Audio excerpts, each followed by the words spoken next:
हुए हैं कि मानवाधिकार और इंसान और इंसानियत के बीच में क्या फर्क है। तो मानवाधिकार में आज जहां हम लोग बैठे हुए हैं, इस देश में मानव का क्या अधिकार होता है, उन्होंने वो हमें संविधान निर्माता बाबा साहेब और भारत के प्रथम कानून मंत्री बाबा भीमराव अम्बेडकर के द्वारा हमारे देश को प्राप्त हुई है। और हम इंसान कैसे हैं, हमारी इंसान की कर्म क्या है। मुख्य तौर पर जो हम लोग यहाँ हिंदू मुसलमान बैठे हुए हैं, रामायण और कुरान बताती है और इंसान और जानवर में क्या फर्क है। इस धरती पर जन्म लेने वाले इंसान की क्या कर्म है और इसी धरती पर जन्म लेने वाली जानवर का क्या कर्म है। तो इंसान हमें बताती है, हमारा रामायण हमारा कुरान बताता है कि तुम इंसान हो, तुम्हारी ये पहचान है। तुम्हारा यह किताब बताता है कि तुम जो जिस माँ के गर्भ से निकले हो वह तुम्हारा माँ है, और तुम्हारे माँ के गर्भ से जो बच्ची निकली है वह तुम्हारा बहन है। और उसी धरती पर जन्म लेने वाले जानवर के लिए अगर कोई रामायण और कुरान नहीं है तो उसको यह पता नहीं है कि जो हमारे ही गर्भ से निकला हुआ बच्चे हैं वही कल उसका पति हो जाएगा, क्योंकि उसके लिए किसी परवरदिगार और किसी भगवान को, किसी तुलसीदास ने उनके लिए किताब नहीं रखी। और हमारे इंसान और जानवर में ही फर्क है। हम दोनों धरती पर किसी न किसी रूप से जन्म लेते हैं, उसको भी चीरते हैं तो खून लाल ही होता है, हमको भी चीरा जाता है तो खून लाल ही होता है। फर्क सिर्फ ये है कि हम इंसान इसलिए हैं कि हमें अपने धर्म को चलाने वाले, हमें इंसानियत को चलाने वाले, अपने मानव को चलाने के लिए हमारा एक पूर्वजों ने हमारे लिए एक पाठ किताब छोड़ के गए हैं, जिससे हम लोग इसको अपने जीने की तरीका होते हैं।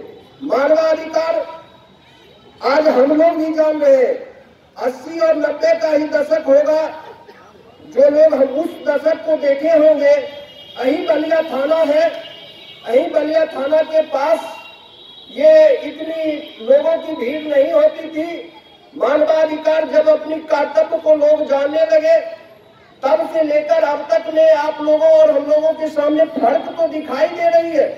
साहिब साहब के नेतृत्व में मानवाधिकार, अगर रमेश बाबू के नेतृत्व में हमारे आदरणीय रमाश्रय बाबू नहीं है, PUCL के आज तो इतने लोग बैठे हुए। रमाश्रय बाबू आते थे, झोला में उनकी मानवाधिकार की संविधान रहती थी। वकालत थाना में बैठ के, कहीं कहीं बैठ के, छोटी 10 समूहों में एक लोग बैठते थे। उमा जी पत्रकार भी थे, उसके अध्यक्ष थे, विनोद जी, कई लोग अधिवक्ताओं से जुड़े हुए थे।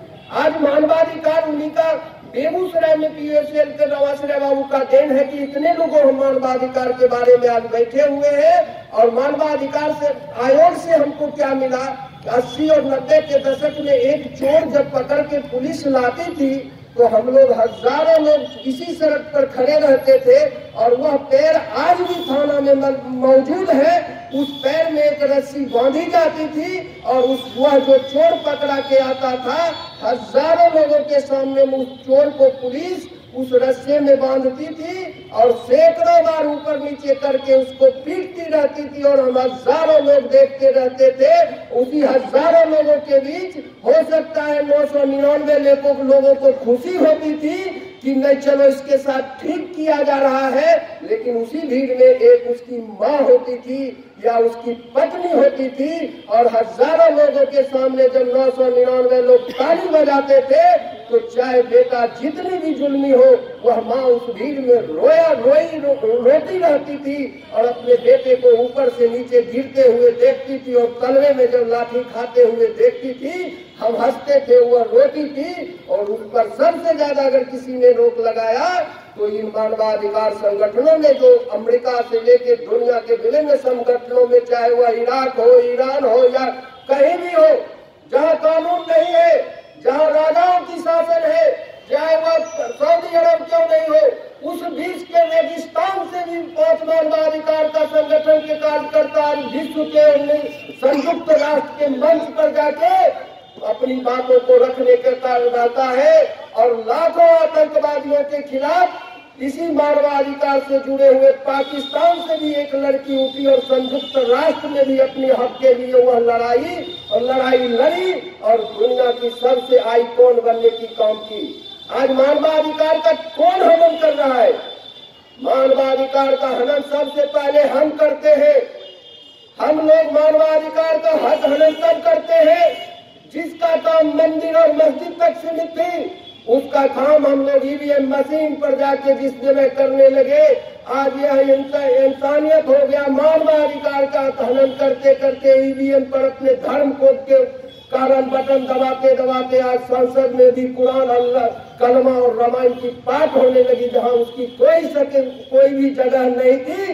उस संसद में सिर्फ हमारा कोई चर्चा होना था तो वो हमारी इंसानियत की चर्चा होनी थी, हमारी विकास की चर्चा होनी थी, मानव के हक के लिए चर्चा होनी थी। लेकिन आज उसी संसद में वर्तमान में जो चाहे वो मानवाधिकार के दिवस पर मानवाधिकार की चर्चा हो रही हो, आज उसी संसद में कल नागरिकता संशोधन बिल पेश किया गया। चाहे वह किसी भी मुल्क में हो, मानव का जब अधिकार का हनन होगा, इस देश के संसद में जब बहुमत के आधार पर और धर्म के आधार पर नागरिकता संशोधन बिल भी भारत के किसी भी मानव का, चाहे वह इंसान के रूप में उसके खिलाफ है और उसके हकीकत और उसके इंसानियत के खिलाफ का अधिकार होता है। हमारी मानवाधिकार कहती है, सामने में ऐसा कोई भी दुनिया का देश नहीं है, दुनिया का कोई धर्म नहीं है जो यह कहती है कि किसी गांव में बहुमत की आबादी हो, एक घर दलित हो, एक घर मुसलमान हो, हर गांव में एक घर पंडित हो, उसको बहुमत वाले जात उसको भगा के उस पर अपने अधिकार का समझ करके यह मानवाधिकार नहीं कहता है। आज हमारे मानवाधिकार का कौन उल्लंघन कर रही है? सबसे ज्यादा पुलिस कर रही है। पुलिस इसलिए कर रही है, पुलिस का काम नहीं है हमारे सजा का, हमारे जुर्म की सजा वो दे। अगर जुर्म की सजा वह देगी तो जुर्म की सजा वही जनता ने उसके सामने हथियार दिया। जब भारत 1947 में आजादी हुई तो वो हमारी जनता, हमारा संविधान, हमारा संस्कार ने उसको हमारी सुरक्षा करने के लिए नियुक्त किया।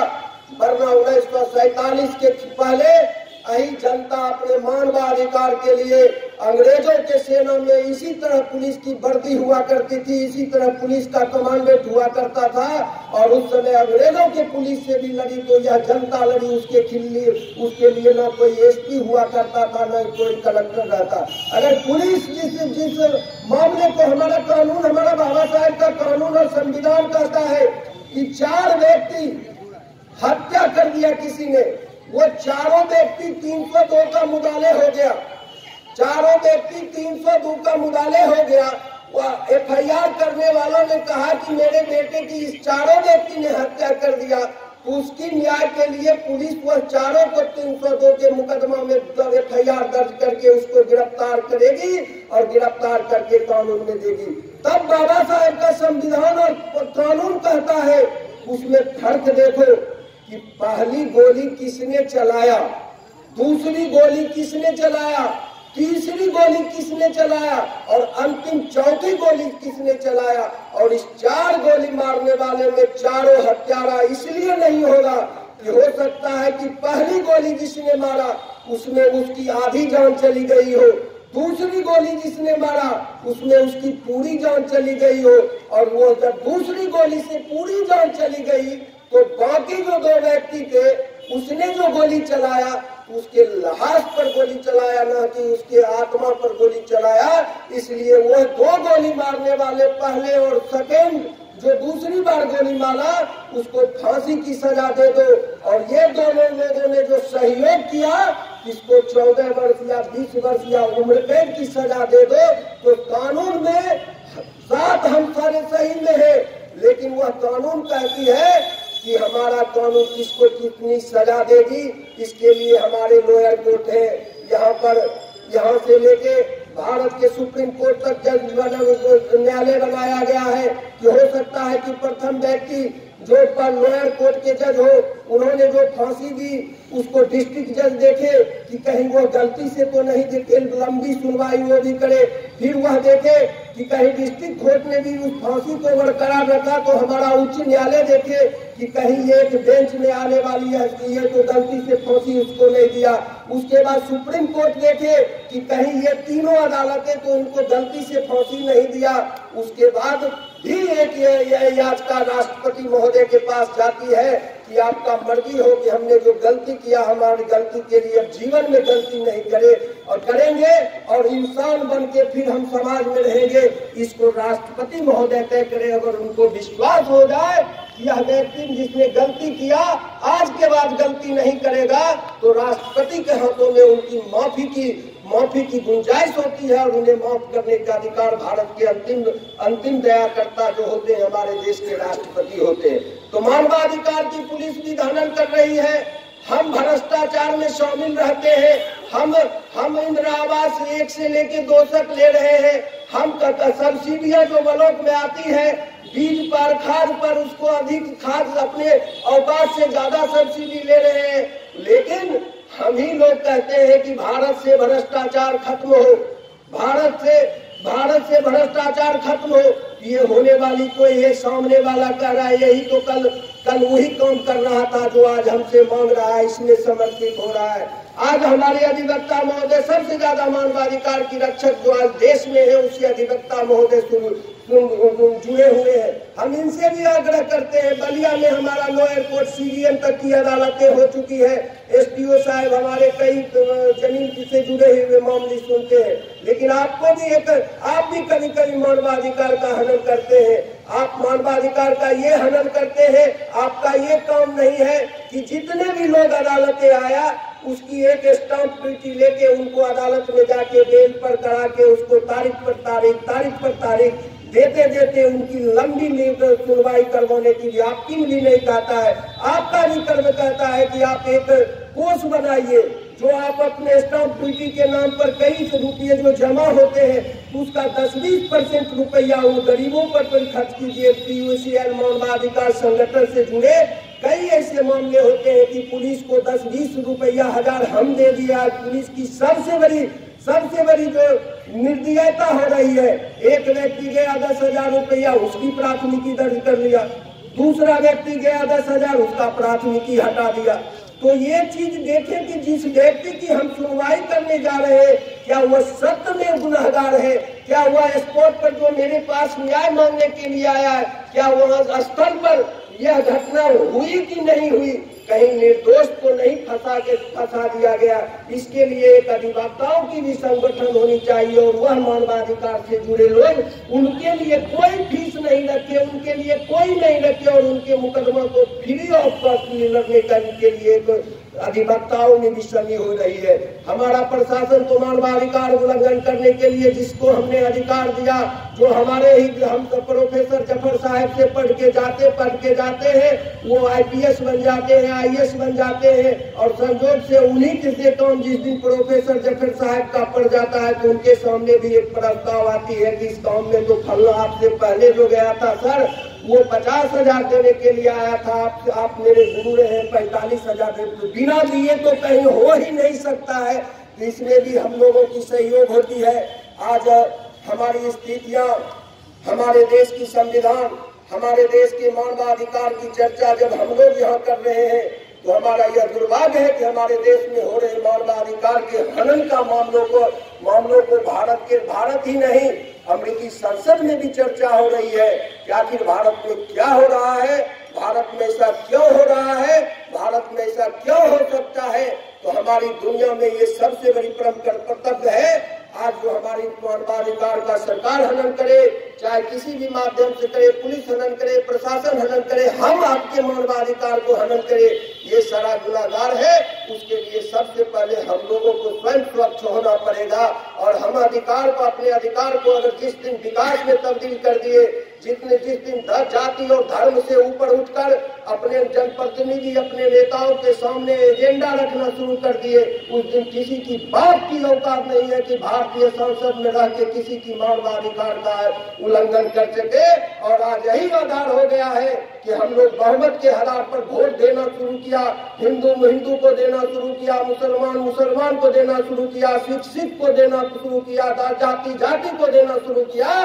तो इसी तरह आज भारत के संसद से मानवाधिकार आयोग का हनन का प्रस्ताव आज आपके सामने है और वह मानवाधिकार का प्रस्ताव इसलिए आपके सामने है वह बहुमत के आधार से सरकार चलाना चाहती है, न वर्तमान न भूत न भविष्य देखना चाहती है, वो वर्तमान में जी रही है और पीछे की नस्ल क्या किया ना उसको पता है, आगे आने वाले नस्ल का क्या होगा ये नहीं पता हुआ है।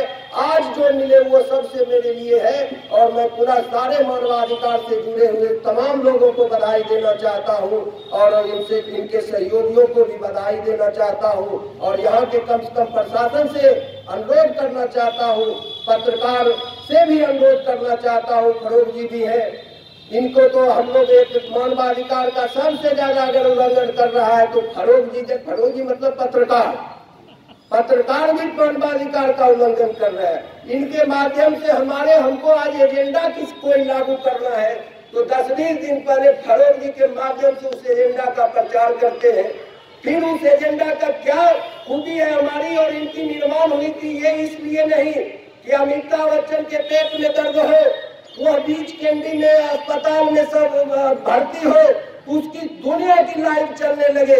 हमारा निर्माण इसलिए नहीं हुआ था। हमारी पत्रकारिता भी ये कहती है कि अमिताभ बच्चन के पेट में दर्द हुआ, उसके लिए एम्बुलेंस, चार्टर एम्बुलेंस है, अमेरिका का अस्पताल है। गांव में किसी व्यक्ति के पेट में दर्द हुआ, अगर आपके लिखावट आपके टीवी पर चलाने से उसको हक और उसकी इलाज हो गया तो वो सबसे बड़ी पत्रकार है। आपने देखा होगा इसी दुनिया में अमेरिका ने इराक पर परसों बम गिराया। दुनिया के सारे मीडियाओं ने कहा था कि अमेरिका का जो इराक पर बम गिरा रहा है, इराक में पूरी तरह से धरती के नीचे परमाणु बम है। और जब वहां की इराक की सरकार को पूरी तरह नेस्तनाबूद कर दिया और तब तक भारत दुनिया की पत्रकार तत्कालीन राष्ट्रपति जॉर्ज बुश के पीछे खड़ा रहा, तब जब तक इराक में उस समय के सत्ता को समाप्त नहीं कर दी गई, जब तक लाखों लोगों को मार नहीं दिया गया। और दुनिया के इसी मानवाधिकार संगठन ने जब वह इराक के कोने कोने में जांच किया तो परमाणु बम के नाम पर एक छोटी सी भी गिलास नहीं निकली उस इराक में, तब तक उसकी दुनिया समाप्त हो गई। आज भी सरकार वही कर रही है। दुनिया को में किसी भी एजेंडा को लागू करने से पहले टीवी खोलो, पत्रकारिता खोलो, समाचार खोलो, उसको जो एजेंडा 6 महीना आगे लागू करनी है उससे 6 महीना पहले से मीडिया से भूमिका बंधवाती है और अगले 6 माह बाद वही संसद और विधानसभा में वह बिल आती है जो हमारे लिए हम किसी को नुकसान पहुंचा जाती है, किसी को फायदा पहुंचा देती है। तो हम लोग सारे लोग उसमें शामिल है। पुनः सारे लोगों को हार्दिक शुभकामनाएं देते हुए मानवाधिकार से जुड़े तमाम कार्यकर्ताओं को धन्यवाद देते हुए आपका भी धन्यवाद। जय हिंद, जय बलिया।